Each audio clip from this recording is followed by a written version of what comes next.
ఎన్నికలు వస్తున్నాయంటే ప్రతిపక్షాలు కళ్ళపొల్లి పక్క ప్రభుత్వం మభ్యపెడుతున్నామని జాగ్రత్తలుగా ఉండాలని మంత్రి శ్రీనివాస్ గౌడ్ అన్నారు. మహబూబ్నగర్ జిల్లా కేంద్రంలోని ఎనుగుండ కొత్త రైల్వే గేట్ దగ్గర 6 లక్షలతో నిర్మించిన సీసీ రోడ్లు, బీసీ కాలనీలో 10 లక్షలతో నిర్మించిన మహిళా భవనాన్ని మంత్రి ప్రారంభించారు. తెలంగాణ ఏర్పడిన తర్వాత మహిళా సంక్షేమానికి పెద్దపీట వేస్తున్నామని షీ టీమ్స్తో ఏర్పాటు చేసిన నిరంతరం వారికి అండగా ఉంటున్నా అన్నారు. ఆడవాళ్లు జోలికి వస్తే పోలీసులు తోలు తీస్తున్నారని శ్రీనివాస్ గౌడ్ హెచ్చరించారు. 70 ఏళ్లుగా కొనసాగిన గత పరిపాలనను 9 ఏళ్లలో జరిగిన అమరావతిని పోల్చి చూడాలని మహిళలను కోరారు.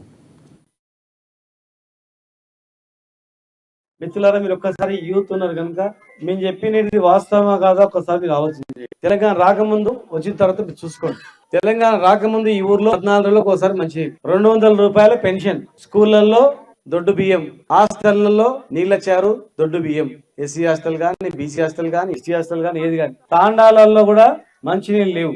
మేము వచ్చిన తర్వాత మీరు చూడండి, ఆ రోజు హాస్పిటల్కి పోతే కూడా హాస్పిటల్ జాయిన్ అయితే సస్తమా బతవరన్న వాపస్ పోతామా లేదని భయపడేది.